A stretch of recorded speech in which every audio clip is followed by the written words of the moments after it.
first thing in your art folder, you're going to need the white square piece of watercolor paper. Okay, so there's this little square. You're also going to need your swag bag, and from your swag bag, I want you to take out your pencil and your Sharpie marker, and then you can put the rest aside. And you're also going to need something circular that you can trace. So for those of you who are in person, I'm going to leave with the sub a black circle piece of paper that you can trace. If you're at home, look around and see if you can find something, a round object that you can trace. This roll of masking tape is really excellent for this. You could use something like a bowl or a plate if you have a small bowl or small plate, or maybe an oversized mug. You don't want to have something too tiny, like this is going to be too small. Okay, it has to be, pretty large on the paper. So once you've found the object that you're going to trace, take your pencil and you can trace around your circle. And if you make a mistake, there's always the back. On this paper, I also want you to write your name and block. So let's say I'm B2, for instance, and I'm the silver team. Okay, so write your name, block, and what cohort you are, either S for silver, G for green, or V for all virtual.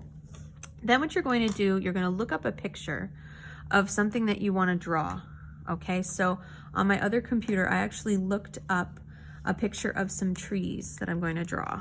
So I'm going to create, I kind of like how in this one, the artist created this curved line for the horizon where the earth and the sky meet. I like that curved line, so I'm actually going to do that for mine. Now, when you choose your silhouette, whatever you're going to do in Sharpie, if you're more comfortable starting with pencil, you can start with pencil first, or if you're pretty confident using Sharpie and you've used it before, you can go straight to Sharpie. Now, if you're going straight to Sharpie, the only thing is, if you make a mistake, you have to make it work for you. Okay, if you don't trust yourself, start with pencil. Otherwise, if you make a mistake, you just have to think, what could I turn this into? Okay, so there's my horizon where the earth and the sky are going to touch.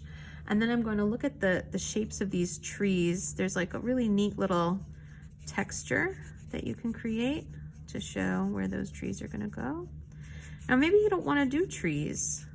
I am going to give you a couple other ideas that I thought would be cool. Depending on what color watercolors are in your swag bag, you may want to do something like an ocean scene. I know in my swag bag, I actually had blue and green. So I thought, ooh, underwater would be a really cool thing to do for mine. Or maybe instead I want to do a sky. Maybe instead of showing the ground, I want to do a bird flying up in the sky. So I might Google silhouette of an eagle, or maybe I might Google an animal. Maybe I want to have an animal standing on a rock, like a wolf howling into the moon. So you could have, as your silhouette, instead of the trees, you could have an animal kind of perched up on a rock. Whatever you choose, just make sure that your reference photo is all solid black. Okay, so it shouldn't have detail or design. It really should just be a black kind of silhouette.